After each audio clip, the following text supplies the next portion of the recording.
बिस्मिल्लाहिर्रहमानिर्रहीम, अस्सलाम वालेकुम। मैं हूँ आपका मेज़बान राना ज़ीशान और आप देख रहे हैं रंग न्यूज़। नाजरीन, जो यूट्यूबर हैं वो भी अब चोरों और डाकुओं से महफूज नहीं हैं। इस टाइम हम हमारे एक भाई रिजवान खिची उनके ऑफ़िस में मौजूद हैं। परसों रात को इनके ऑफ़िस पर डाकुओं ने धावा बोला, इनको यरगमाल बना, यहाँ पर चोरी और डकैती की वारदात करने की कोशिश की गई। आइए हम इनसे बात करते हैं और इनसे पूछते हैं कि ये सारा मामला क्या था। जी अस्सलाम वालेकुम। वालेकुम सलाम। अच्छा, ये बताइएगा कि उस दिन क्या वाक़या हुआ था सारा? उस दिन दो लोग आए हैं, आके पूछते हैं अस्सलाम वालेकुम, पहले तो बोला, फिर देन पूछा है कि और कौन है ऑफिस में। मैंने कहा रिजवान भाई हैं, वो अंदर हैं। तो गन निकाली है, मेरे यहाँ पे रखी है और कहते चुप करके बोलना नहीं, आवाज़ ना निकले। अंदर चले गए हैं। देन अंदर जाके बांध दिया और जब गन सर पे रखी तो मेरा तो एकदम होश उड़ गया ना। ज़ाहिर बात है हाँ, कि फर्स्ट टाइम था। तो फिर उसके बाद क्या हुआ? उसके बाद वो रिजवान भाई को भी बांध दिया और फिर वो आपस में झड़प वगैरह करते रहे। मुझे समझ नहीं ज़्यादा आ रही थी बस ये। तो रिजवान भाई इस टाइम ऑफिस में मौजूद हैं? हाँ, मौजूद है, अंदर ही बैठे हैं। आइए नाज़रीन, हम चलते हैं रिजवान भाई से बात करते हैं कि ये सारा मामला क्या हुआ। जी अस्सलाम वालेकुम रिजवान भाई। अल्हम्दुलिल्लाह। अच्छा रिजवान भाई, ये सारा मामला क्या हुआ? उस दिन हमने सुना और बड़ा इसका दुख और अफसोस हुआ है, आपको काफ़ी चोटें वगैरह भी हुई हैं। तो ये क्या मामला था सारा? सर मामला ये है कि दो लोग थे। बेसिकली हम 4-5 होते हैं इधर ऑफिस में, नाइट ड्यूटी करते हैं। नाइट ड्यूटी का मतलब अपना काम होता है, जाहिर सी बात है, बंदे को दिन रात करना पड़ता है। दो लोग बाहर ही थे, काम शाम करने गए थे या पता नहीं कहाँ पे थे। तो हम दो लोग थे, वो अंदर आते हैं, भाई साहब से पूछते हैं, एडिटर है हमारा वो, कि और कौन है इधर। कहते हैं अंदर रिजवान भाई हैं। तो उसी वक्त वो पिस्टल निकालते हैं, उसके गन पॉइंट पे रखते हैं, उसको लेकर अंदर आ जाते हैं। मुझे अचानक लगता है कि यार इस टाइम जिस तरह की उनकी पर्सनैलिटी लग रही थी ना, मतलब डिसेंट से लड़के थे, और मुझे लगता है कि वो प्रैंक कर रहे हैं। मैंने स्माइल कर दी। जब उन्होंने उसको धक्का दिया ना, बेड पे बैठो, उसको धक्का दिया, मैं थोड़ा सा शौक हो गया कि यार ये तो कोई वारदात ही लग रही है। टाइयाँ निकाली, टाइयाँ क्लम्प होती हैं, बड़ी वो हार्ड होती है। उनसे उन्होंने उसको बांध दिया, मुझे भी बांध दिया, यहाँ पे बैठा दिया। यहाँ पर आईफोन का डब्बा पड़ा हुआ है, गाड़ी की चाबी पड़ी हुई है, पर्स वॉलेट पड़ा हुआ है, 4-5 और मोबाइल पड़े हुए हैं। एक दो मोबाइल का उन्होंने पासवर्ड पूछा, इसका पासवर्ड क्या है, जैस का इसका पासवर्ड क्या है। तो वो सब कुछ हम बता रहे हैं। मैंने कहा यार एक मोबाइल दे देना, मैंने अपने पर्सनल यूज़ के लिए रखा, सिमें वगैरह सारी उसके अंदर ही हैं। लोग जो उन्होंने बांध दी है टाई कलम से, अब उनको टाई बांधनी नहीं आई है, पता नहीं क्या मामला है, मतलब वो खुल गई है। और खुलने के बाद उन्होंने मेरे यहाँ पर बट मारा, पिस्टल का नहीं, बैक, वो बट लगा मुझे।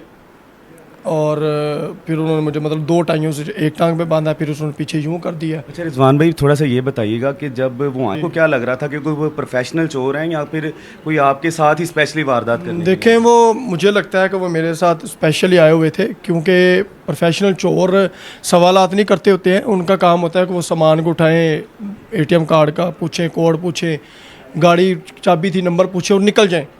मतलब उन्होंने 10 से 12 मिनट यहीं पे लगाए हैं, कुंडी लगा दी है दरवाज़ों को, लॉक को, हर चीज़ को। हालांकि उनको मैंने बताया हुआ था कि दो लोग बाहर हैं, लेकिन चोर जो बंदा होता है वो तो डर जाता होता है कि यार ये मीडिया का ऑफिस है और कोई मामला तो होगा। वो बंदे अपने हैं। अब अपने बंदे कौन है, अब ये भी नहीं मुझे पता, क्योंकि मेरा तो किसी से कोई लेन देन नहीं है, कोई दुश्मनी नहीं है। हम अपने काम से काम रखते हैं, अपना काम करते हैं, वो अपने काम से काम रखते हैं। एक तो मैंने कभी ज़्यादा दोस्ती नहीं रखी है। होता है ना कि मतलब किसी को दोस्त समझना और टाइम देना दोस्त को, उसके साथ खाना पीना खाना, दोस्त होता है मैसेज की हद तक, काम की हद तक। लेकिन इस चीज़ की मुझे भी समझ नहीं आ रही। उन्होंने टाई से बांधा, टाई खुल गई है, यहाँ पर उन्होंने बट मारा, अब ना खुले, दो बांधिए, फिर वो कह रहे हैं खोलो। मैं अपनी तरफ से ज़ोर लगा रहा हूँ, एक्टिंग कर रहा हूँ, ज़ोर नहीं लगा रहा हूँ कि मतलब नहीं खुल रही है। वो सेटिस्फाइड हो गए हैं। लोग जो ने सारा सामान एक जगह पे इकट्ठा किया, wallet, purse, cash, ATM card, mobile, गाड़ी की चाबी, संदूक का कुछ कीमती सामान पड़ा तो वो भी उन्होंने चाबी पूछी, खोल के इधर रख लिया। तो फिर मुझे जो लग रहा था, जब उन्होंने बांध दिया तो बेड पे लेटने का क्यों कह रहे थे। जब उन्होंने कहा कि बेड पे लेटो, तो मुझे लगा कि भाई ये मेरे ऊपर निशाना बनने आए हैं, 20-25 लाख रुपया भी लेके जाएंगे और वो मुझे भी शूट करके जाएंगे। फिर मैंने अपने माइंड में यकदम सोचा, मैंने कहा या अल्लाह, या तो मैं नहीं हूँ या फिर ये नहीं है। ये नहीं का मतलब इनका कोई ना कोई नुकसान हो जाए, जानी नुकसान तो मैं भी नहीं करना चाह रहा था। मैंने टाई को खोला, टाई तो लूज़ थी, उनको बांधनी नहीं आ रही। तो टाई वैसे भी लूज़ होती है, वो मतलब किसी भी तरीके से पीछे हाथों से उन्होंने बांधे, वो मैं हाथ से भी खोल सकता था। खोलने का तरीका होना चाहिए, इतना मुझे पता है। बेड पे लेटने का बोला, मैं बेड पे लेटा नहीं, मैंने यूँ एक्टिंग की, फ़ौरन मैं खड़ा हो गया। यूँ किया, मैंने पिस्टल को इसी तरह घुमा दिया, पिस्टल को घुमा दिया, और पिस्टल को मैंने इतना ज़ोर लगाया कि उस बंदे को छोड़कर, मेरा जो कैमरामैन था उसको छोड़कर उन्होंने मुझे मतलब पकड़ा। दोनों ने, एक ने गला दबाया हुआ है, एक ने पिस्टल, मतलब दोनों हाथों से पिस्टल पकड़ा हुआ है। जिसने मेरा गला दबाया उसके मैंने यहाँ पर दांत मतलब मारा हुआ है, स्टिल पकड़ा हुआ है, दबाया हुआ है ज़ोर से। उसके भी थोड़ी सी चीखें निकली हैं, और जिसके हाथ में पिस्टल था वो तो मुझे पता था कि यार पिस्टल चल नहीं चलना, मेरी तरफ चले या इसकी तरफ चले, एक ही बात है। मैंने भाई ये सोचा था कि भाई मैं मरने लगा हूँ, मेरा गला दबा हुआ था, मेरी आखिरी सांस ख़त्म होने वाली थी, उनके इतने इतने तो हाथ थे। तो मैंने कहा भाई ये भी बंदे जाएंगे। मैंने पिस्टल को यूं किया, घुमा के मैंने पिस्टल उसकी टांग पे जाकर मतलब वो उसने खुद ही शूट कर दिया। उसको लगा था कि मुझे लगेगा। जब हम ये ऑफिस में आपके ऊपर आए हैं तो आपके ये पूरे ऑफिस में खून ही खून है। खून ही खून है, ब्लड है। ऑफिस को छोड़े, आप नीचे जाएं सीढ़ियों तक खून जा रहा है। सीढ़ियाँ 3rd फ्लोर पे, हम 2nd फ्लोर पे, तो नीचे आप जाएं, पार्किंग तक जाएं, आपको वहाँ पे भी ब्लड नज़र आएगा। ये अल्लाह जाने, एकदम तो मुझे लगा था कि फायर मुझे लग चुका है, मतलब मेरी भी पैंट खून से लथपथ हो गई थी, क्योंकि उनकी टांग के साथ टांग मेरी अटैच थी। तो मुझे लगा था कि ये खून मुझे लगा है, मतलब गोली मुझे लगी है। मेरे एक तो यहाँ पे दर्द शदीद शुरू था, एक गले का दर्द शुरू था, एक यहाँ पे मेरे उन्होंने काफ़ी ज़्यादा हाथों से मारा पिटा तशद्दुद किया, उनका दर्द था। तो मुझे लगा कि गोली मुझे लगी, लेकिन दर्द महसूस नहीं हो रहा है। लेकिन जब ऐसा तो मुझे फील हुआ ना कि उस बंदे के हाथ से पिस्टल साइड पे हो रही है, मतलब छूट रही है, तब मुझे लगा था कि भाई गोली उनको लगी है। फिर मैंने थोड़ा सा अल्लाह का शुक्र अदा किया, लेकिन फिर भी वो मुझे नहीं छोड़ रहे। मतलब वो इन्हीं चक्करों में कहते यार इनको शूट करके जाएं। आपको ऐसे ही लग रहा है कि जैसे वो आपको मर्डर करने के लिए आए हैं। तो मुझे माइंड में यही था कि भाई वो दूसरा फायर नहीं चल रहा है, तो इसका मतलब ये है कि फायर के अंदर एक ही गोली थी, वो निशाना मैं ही था। सारी मुज़ाहमत आपने किया, जो आपके साथ लड़का मौजूद था वो आपने देखा, ये इंटरव्यू किया क्या था, वो उससे बेचारे को खुद वो नहीं पता था, उससे बोला नहीं जा रहा था उस टाइम, वो शौक हो गया था। लेकिन मैंने अपना कॉन्फिडेंस दिखाया, मैंने चीखा चलाना शुरू कर दिया, पिस्टल को मैंने ज़ोर से पकड़ा है। एक तरफ मेरा गला दबा हो, एक तरफ से मेरे हाथ में पिस्टल हो, तो फिर यही था कि भाई मैं जाने लगा हूँ।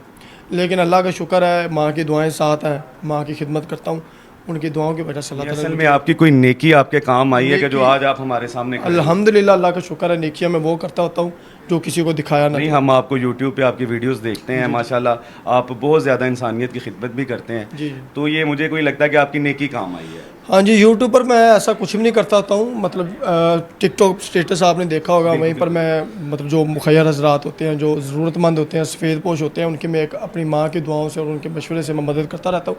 लेकिन ये ज़रूरी नहीं कि यूट्यूब पर लगाया जाए, इधर इधर किया जाए। मतलब बात करने का मसला ये, दुआओं ने मुझे बचाया है। मतलब 2 लोग, मैं अकेला, मुझसे वो डबल लोग हों, तो फिर जाहिर सी बात है। तो जब इसके बाद आप बाहर निकले तो फिर किस साइड पे गए हैं वो? 10 मिनट तो मैं वाशरूम से बाहर नहीं निकला हूँ। चीखे चलाता, मैंने वाशरूम को लॉक लगा दिया, और मैं चीखे इस तरह मार रहा हूँ कि जैसे अल्लाह माफ़ करे क्या हो गया। क्योंकि किसी ने यहाँ पे आपकी आवाज़ नहीं सुनी? आवाज़ यहाँ पर लॉक दरवाजे थे, ना इधर से आवाज़ जा सकती ना उधर से आवाज़ जा सकती। बड़ी मार्केट है नीचे कंप्यूटर की, मार मोबाइल की मार्केट लेकिन उस टाइम कुछ कोई था नहीं इधर, मार्केट बंद थी, लोग सोए हुए थे। हमारी गलती ये, बाहर गार्ड भी मौजूद नहीं होता। गार्ड भी यहाँ पर नहीं था। गार्ड की सबसे बड़ी गलती ये है कि यहाँ पर गार्ड मौजूद नहीं था। तो अल्लाह का शुक्र, अल्लाह ने बचा लिया। वाशरूम से बाहर निकला हूँ, मैंने अपना मोबाइल, गाड़ी की चाबी, हर चीज़ देखी, वो वहीं पड़ी हुई है। मतलब जान भी बच गई, सामान भी बच गया।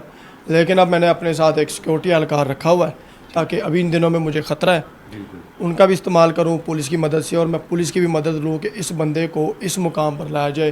क्योंकि इससे पहले मेरे बहुत नुकसानात हुए हैं। करने वाला बंदा अपना है, अपनी फील्ड का है, और अपना पेती बंदा है। जाहिर बात है, लोग किसी की कामयाबी देख के आजकल जेलस होते हैं, बजाय कि ये कहने के कि हम भी कामयाब हों, वो उसकी कामयाबी देख के जेलस होते हैं। बस यही बात है कि जेलस नहीं होना चाहिए, कामयाबी को देखकर सबक सीखना चाहिए कि बंदा भाई वो किस तरह कामयाब हो रहा है, गलत वे से हो रहा है, सही वे से हो रहा है, हो तो कामयाब रहा है, पैसा कमा रहा है, पैसा आ रहा है, खिदमत कर रहा है लोगों की, अपनी माँ की, खुद को उसने सिक्योर रखा हुआ है। तो ये बात है। कामयाबी के 2 तरीके हैं, गलत तरीके से भी बंदा कामयाब होता है और सही तरीके से भी बंदा कामयाब होता है। लेकिन जो सही तरीके से कामयाब होगा वो महफूज भी रहेगा, माँ की दुआएं भी साथ रहेंगी, सिक्योर भी रहेगा।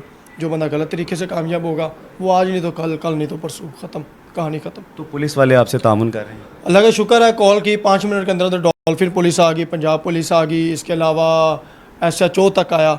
SHO ने सवालात की, उस बंदे को कटहरे में लाया जाएगा, उससे आपका पिछला हिसाब भी लिया जाएगा। गाड़ियाँ मेरी चोरी हुई हैं, मेरे पहले कैश चोरी हुए, क्योंकि पहले मुझे पैसा तो कमा रहा था लेकिन संभालना नहीं आ रहा था। लेकिन अब अल्हम्दुलिल्लाह संभालना भी आ गया, चलाना भी आ गया, और ख़ुद को सिक्योर रखना भी आ गया। ना मेरे पास पिस्टल, ना मेरे पास बंदूक, ना कोई चीज़, ना छुरी, ना चाकू। लेकिन फिर भी अल्लाह का शुक्र है कि अल्लाह ताला ने मुझे दूसरी ज़िंदगी दी है।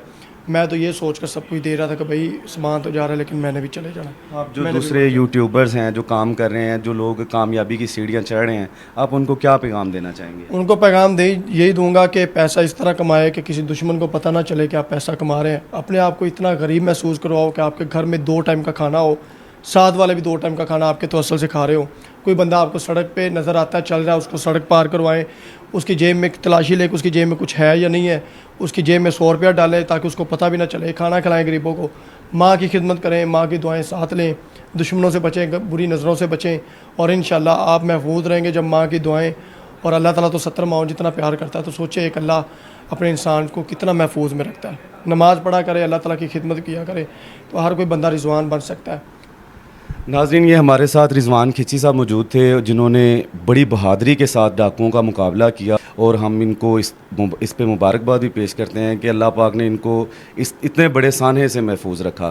तो नाज़रीन, हमारा आप लोगों के लिए मैसेज ये है कि अगर आप कामयाब हो रहे हैं, अगर आप कामयाबी की सीढ़ियाँ चढ़ रहे हैं, तो हासिदों से आपने हर तरह से महफूज रहना है, क्योंकि हासिद जो उनसे होते हैं वो आपको कामयाब नहीं देख सकते। इसी के साथ मुझे इजाज़त दीजिएगा। मैं हूँ आपका मेज़बान मोहम्मद ज़ीशान और आप देख रहे हैं रंग न्यूज़।